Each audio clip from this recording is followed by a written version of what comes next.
A leader in Vermont's effort to make Kamala Harris the nominee in 2020 is reacting to her endorsement from Joe Biden.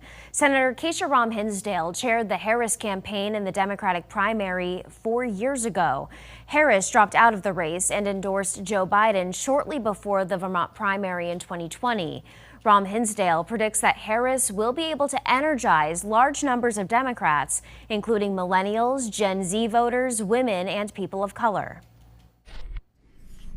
If I feel more excited about who's at the top of our ticket as Democrats now with the potential of a president, Kamala Devi Harris, then I can tell you there are many, many other people who have been starting to feel a little disenfranchised and a little bit left behind in that they keep showing up and they still don't feel seen and heard in the agenda and in sort of what gets left on the cutting room floor.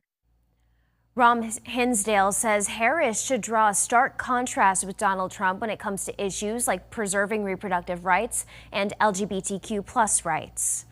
The Vermont GOP is wasting no time criticizing the vice president and potential future nominee for president, claiming that she's not ready to lead on vital issues. It's about affordability, it's about housing, it's about public safety.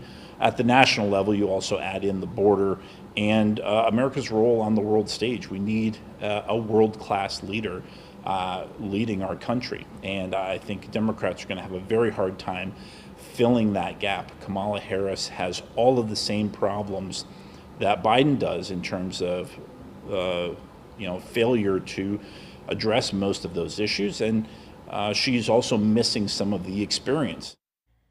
The GOP chair also wondered if some Democrats may feel like their voices didn't matter since they voted in the primaries, but the president didn't leave the race until after those primary elections took place.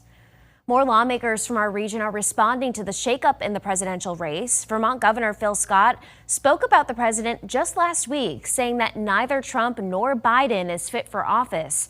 Today, he released a statement saying that he respects President Biden's decision. New York Governor Kathy Hochul rallied in support of the president last week. Today, she says she's excited to see Trump matched up against the presumed nominee, Kamala Harris. I've worked with her. I've seen her in New York. She has been a partner of mine as well.